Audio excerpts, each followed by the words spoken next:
Assalamualaikum warahmatullahi wabarakatuh. Innal hamdalillah nahmaduhu wa nasta'inuhu wa nastaghfiruh wa na'udzu billahi min syururi anfusina wa min sayyiati a'malina. May yahdihillahu fala mudhillalah wa may yudlilhu fala hadiyalah.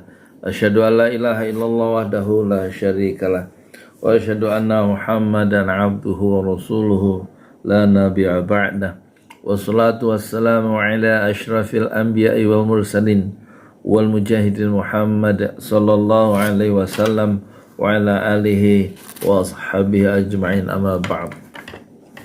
Selamat berjumpa kembali dalam channel Pesantren Jolali. Semoga Allah senantiasa menganugerahkan kesehatan, keimanan dan juga rasa cinta di relung hati kita bersama, sehingga di atas kesehatan, keimanan dan rasa cinta itu kita beragama dan mengenal lebih jauh tentang siapa itu orang yang paling besar jasanya di semesta, yaitu Nabi besar Muhammad sallallahu alaihi wasallam, yang insyaallah pagi ini jam waktu Indonesia pukul 5.14 waktu Parung, waktu Bogor, insya Allah apa yang akan kami sampaikan dari hadis-hadis Rasulullah itu bermanfaat untuk kita semua di dalam menjadi bekal dalam mengarungi kehidupan dunia modern yang penuh dengan tantangan dan penuh dengan persoalan-persoalan yang tidak terduga. Hadis tentang tanah yang dirampas ini ada. Rasulullah mengingatkan, jangan sekali-sekali mengambil tanah meskipun sejengkal. Bagaimana kalau tanah itu diambil, tanah rakyat diambil, itu berapa? Lebih dari sejengkal, dan itu bahaya besar buat perampas tanah itu. Di berbagai daerah diambil oleh para perusahaan-perusahaan, termasuk dulu kita lihat sawah dipertahankan oleh petani karena petani tidak ingin menjual tanahnya bagi pembangunan Bandara Kertajati. Begitu juga tanah di daerah Wadas, sehingga dikerahkan ratusan polisi masuk ke desa Wadas hanya persoalan tanah yang tidak mau dilepas oleh petani. Ini pejabat-pejabat yang berwenang di dalam persoalan ini akan bertanggung jawab di akhirat nantinya. Kita saksikan atau kita perhatikan hadisnya dari hadis Aisyah radhiyallahu anha. Kalau perempuan itu anha, kalau laki-laki anhu. Dari Aisyah radhiyallahu anha bahwa Rasulullah sallallahu alaihi wasallam bersabda, "Man zalama qida shibrin minal ardi tuwiqahu min sab'i ardina." Muttafaqun alaih. Arti dari hadis ini adalah barang siapa mengambil tanah orang lain. Ini Rasulullah yang mengingatkan. Barang siapa man zalama qida shibrin minal ardi, barang siapa mengambil tanah orang lain sejengkal, mengambil tanpa hak, berlaku zalim, tuwiqahu min sab'i ardina, maka tanah itu akan dikalungkan di lehernya dari 7 lapis bumi. Muttafaqun alaih. Hadis ini diriwayatkan oleh Imam Bukhari dalam kitab Kezaliman bab dosa orang yang mencurangi sejengkal tanah atau selainnya. Dan hadis ini diriwayatkan pula oleh Imam Muslim dalam kitab jual beli bab keharaman zalim, menyerobot tanah dan sebagainya. Penjelasan kata zolama. Zolama artinya zalim, maksudnya mengambil hak orang lain. Kemudian qida itu seukuran. Tawiqahu min sab'ati ardina, artinya dikalungkan kepadanya dari 7 lapis bumi tanah yang diambil tadi, meskipun sejengkal.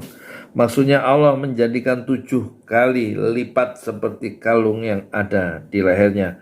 Hal ini menggambarkan betapa besarnya dosa dan beban yang dipikul orang yang ngambil tanah tadi, meskipun sejengkal. Mutiara hadis dalam hadis pendek tadi yaitu ancaman yang sangat keras bagi orang yang mengambil hak-hak orang lain, serta anjuran untuk segera menunaikan hak-hak kepada pemiliknya walaupun hanya sedikit. Bayangkanlah, menurut hadis ini, bayangkanlah pemerintah atau pihak-pihak yang mengambil tanah rakyat, yang tidak mau rakyat itu, petani itu menjual tanahnya, sehingga kemudian diturunkan polisi dan rakyat itu melakukan perlawanan untuk pembuatan Bandara Kertajati di Jawa Barat yang sekarang itu mangkrak ya, karena tidak ada yang mau pesawat mendarat di sana karena jauh. Ya, satu proyek ambisius yang tidak direncanakan dengan matang sehingga mengorbankan petani sejak proses perencanaan sampai sekarang. Entah bagaimana nasib rakyat yang tidak berdaya itu. Dan menurut Rasulullah, orang yang mengambil tanah itu, nanti tanah itu akan dilipat gandakan sampai 7 kali dan dikalungkan ke lehernya. Man zalama qida shibrin minal ardi tawiqahu min sabi ardina, muttafaqun alaih. Muttafaqun alaih itu artinya Imam Bukhari sebagai ahli hadis dan juga Imam Muslim itu bersepakat terhadap kesahihan hadis ini, baik dari segi matannya, baik dari segi periwayatannya, itu tidak meragukan. Jadi mereka sebagai pakar di bidang hadis itu bersepakat, muttafaqun alaih. Barang siapa mengambil tanah orang lain sejengkal, maka tanah itu akan dikalungkan di lehernya dari 7 lapis langit. Jadi ini hadis mengingatkan kita semua yang bertetangga dengan kiri kanan, kalau bikin pagar rumah itu jangan sampai memakan tanah sebelah rumah kita yang bukan tanah itu, bukan atau bukan hak kita, melewati batas meskipun sejengkal, itu ada pertanggungjawaban sampai ke akhirat. Lebih baik mengalah bikin pagar lebih ke dalam, jangan mepet. Khawatirnya kalau mepet ada unsur hawa nafsu yang dipengaruhi oleh setan untuk menggeser sedikit lebih luas ya, lebih luas masuk ke tanah sebelah yang bukan hak kita. Dalam perumahan-perumahan yang memang sekarang banyak perumahan, itu kemungkinan itu besar sekali, dan Rasulullah mengingatkan bahaya mengambil tanah orang lain di kiri kanan kita yang bukan hak milik kita, atau kita memiliki tanah ya yang kita patoknya itu digeser supaya lebih luas dan kemudian dicor, padahal tidak sesuai dengan hak-hak kita, tanah itu digeser meskipun sejengkal. Tidak ada yang tahu, karena waktu kita patok di kebun itu hanya sendirian atau dengan tukang. Tapi jangan lupa Allah Maha tahu. Mali hadzal kitab la yughadiru shaghiratan wala kabiratan illa ahsaha wa wajadu ma'amilu hadira wa wajadu amilu ma hadira wala yazlimu rabbuka ahada. Jadi nanti di hari akhirat kita menyaksikan orang-orang yang berdosa, yaitu orang seperti kita, itu akan menyesal ketika melihat buku harian kita sendiri. Malihadzal kitab, ini buku harian apa? La yughadiru shaghiratan wala kabiratan illa ahsaha. Semuanya yang besar yang kecil ada, terkumpul, tercatat, terdokumentasinya, terikot dalam kitab harian ini. Ya. Semua Allah kumpulkan.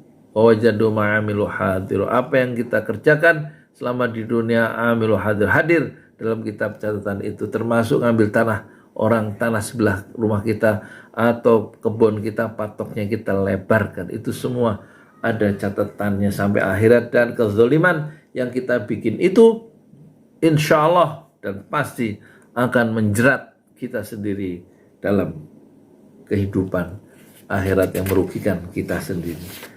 Mari kita kembalikan patok, dicabut lagi dan kembalikan ke batas asalnya milik kita. Kalau bisa lebih dalam sehingga betul-betul kita aman dari menzalimi atau mengambil hak-hak orang lain.